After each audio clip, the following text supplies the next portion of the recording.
안녕하세요. 오늘은 노지 고추밭에 나와 있습니다. 매일 나오면 한 번씩 쭉 돌아보면서 고추를 관찰하는데 고추가 이 정도까지 성장했습니다. 아주 상태가 좋고 굵기도 제 엄지손가락보다 훨씬 더 굵습니다.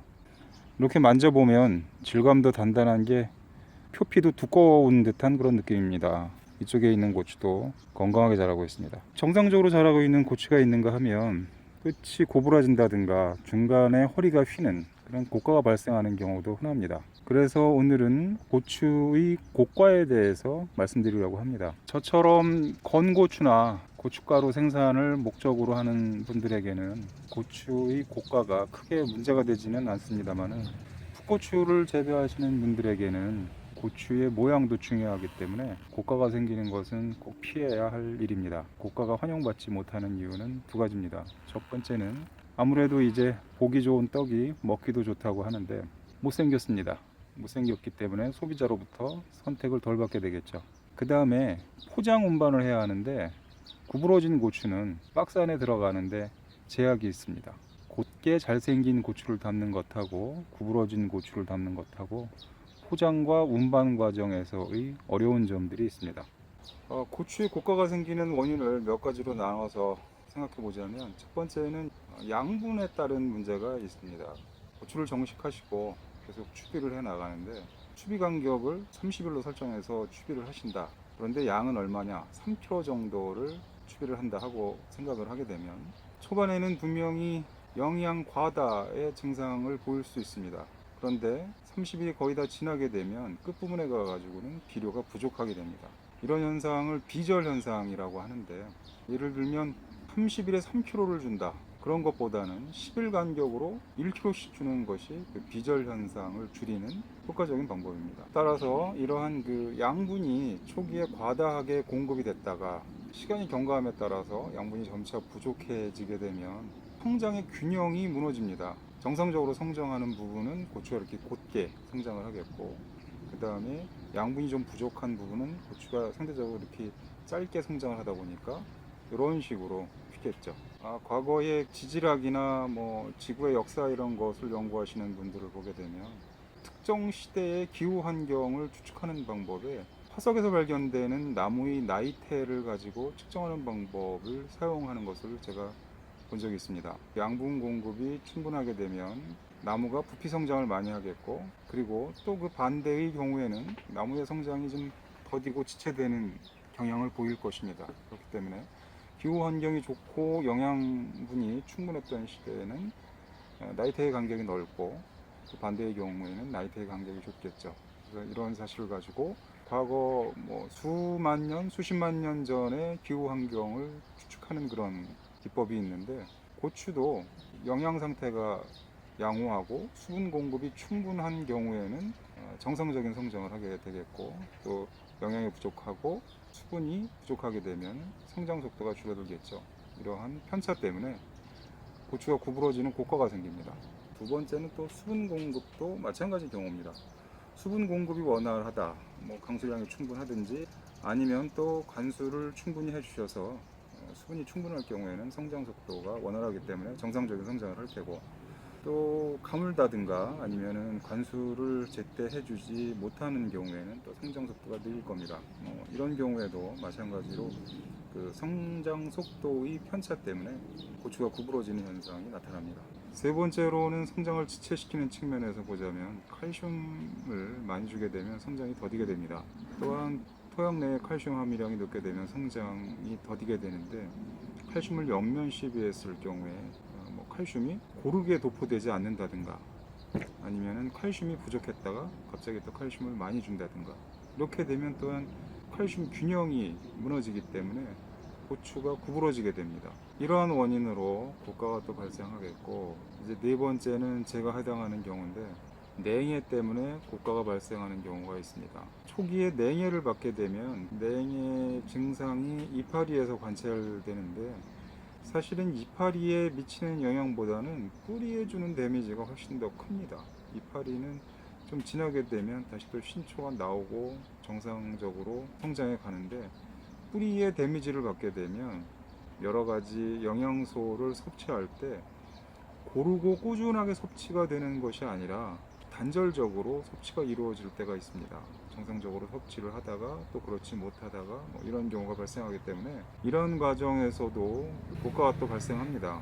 그래서 초기에 냉해 입은 모종을 어떻게든지 살려보려고 노력들을 많이 하시는데 그것보다는 차라리 뽑아버리는 게 낫습니다. 자, 냉해를 잘 생각을 해보시면 냉해가 왔다. 그것은 뭐냐 하면 정상적인 정식 시기보다 일찍 심었다는 얘기입니다. 정상적인 정식 시기보다 앞당겨서 심었기 때문에 냉해가 온 것이지 늦춰서 심으면 냉해가 올 일이 없습니다. 뭐 한 5월 5일쯤 고추를 심어야 한다. 그런데 나는 조기 수확을 해야 되겠고 또 후반부까지 쭉 수확을 해야 되기 때문에 일찍 심어야 된다. 그래서 4월 20일 날 정식을 했다. 이런 경우에 냉해가 발생하는 것이지 5월 5일 날 고추를 정상적으로 심어야 하는데 나는 조금 좀 게을러서 5월 10일 날 심었다. 이런 경우에 냉해가 발생하지 않습니다.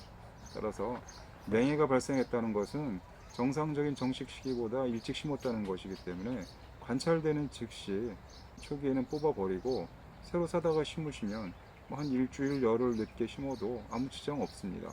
오히려 냉해 입은 모종을 고집하시다가 거의 중반까지도 그 흔적이 남는 경우가 다반사입니다. 올해 제 경우가 이 경우에 해당하는데 아직까지도 냉해 후유증으로 고생이 많습니다. 어떻게 고추가 구부러지고 그 다음에 다른 흔적이 남는지 한번 보러 가시겠습니다. 여기 보시면 이런 증상들이 보이는데 니은자 모양, J자 모양 이런 형태로 고가가 형성됩니다. 그리고 또한 냉해인 경우에는 고추가 구부러질 뿐만 아니라 이렇게 자세히 보시면 울퉁불퉁해지는 그런 증상을 보이기도 합니다. 이쪽에도 보면 고추 모양이 정상적이라고 할 수는 없거든요. 물론 뭐 성장도 좀 부실하긴 한데 이런 식으로 구분 형태로 커가고 있습니다. 여기도 보시면 표면이 맨들맨들하고 부드럽게 커가는 것이 아니라 약간 좀 울퉁불퉁한 그런 증상을 보입니다. 이 옆에도 고추가 쭉 뻗게 길게 성장을 하질 않습니다. 이런 것들이 초기에 냉해를 입은 흔적이라고 볼 수 있습니다. 여기도 극심한 고가가 보입니다. 여기가 4월 14일 날 정식을 하고 4월 15일 날 아침에 영하로 온도가 떨어지는 바람에 초기에 냉해 때문에 제가 아주 지속적으로 모종을 다시 심고 온도 관리를 철저히 했는데도 불구하고 아마 중기까지는 이런 모양을 계속 보이지 않을까 싶습니다. 그래서 초기에 냉해를 가볍게 여겼다가는 이런 증상이 지속적으로 발생하기 때문에 아깝게 생각하지 마시고 바로 뽑고 다시 심는 것이 좋은 방법입니다. 그 다음에는 가을로 접어들면서 하루에 일교차가 심해집니다. 낮에는 한여름 날씨였다가 아침 저녁으로는 또 날씨가 싸늘해집니다. 이렇게 일교차가 커지게 되면 고추가 또한 정상적으로 성장을 하지를 못합니다. 그래서 시설 재배를 하시는 분들 같은 경우에는 9월 초 중순 정도 되게 되면 아침 저녁으로 문을 닫아서 온도 관리를 하는 것이 좋습니다.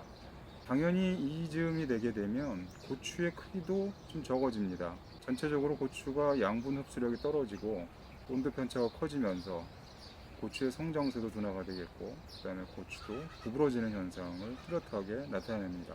당연히 고추 크기도 좀 적어집니다. 이렇게 고추가 구부러지는 원인에 대해서 생각해 봤는데 첫 번째는 양분, 두 번째는 수분, 세 번째는 칼슘, 그리고 네 번째는 초기의 냉해, 그리고 다섯 번째는 중후반부에 가을로 접어들면서 일교차 때문에 고추가 구부러지는 증상을 보이게 됩니다. 추비를 얼마 만에 하면 됩니까? 밭에 물을 줘야 하는데 며칠에 한 번 주면 됩니까? 또한 영양제를 얼마 만에 한 번씩 줘야 합니까? 이런 얘기들을 흔히 묻고 답변을 하고 그럽니다. 그런데 제가 고가가 생기는 과정을 빌어서 여러분들께 드리고자 하는 말씀은 양분이 됐던 수분이 됐던 그 다음에 뭐 영양제를 한번 주시고 오랜 기간을 뒀다가 다시 또 이렇게 주시고, 그렇게 하시는 것보다 기간을 짧게 잡아서 조금씩 나눠서 주시는 것이 고추에 고가가 생기는 것을 방지할 수 있고, 또한 이런 것뿐만 아니라 정상적으로 성장할 수 있는데 큰 도움을 줍니다.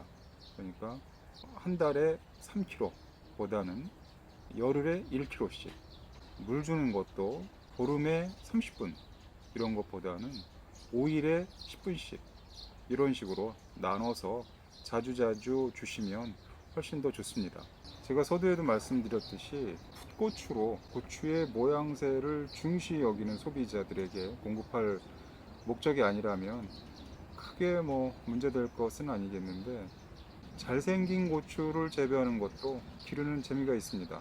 이상에서 말씀드린 고가가 생기는 원인을 염두에 두셨다가 대응을 잘 하시게 되면 맛도 물론 중요합니다만은 보기에도 예쁘고 건강하고 튼튼한 그런 고추를 수확할 수 있을 테니까 참고하시기 바랍니다.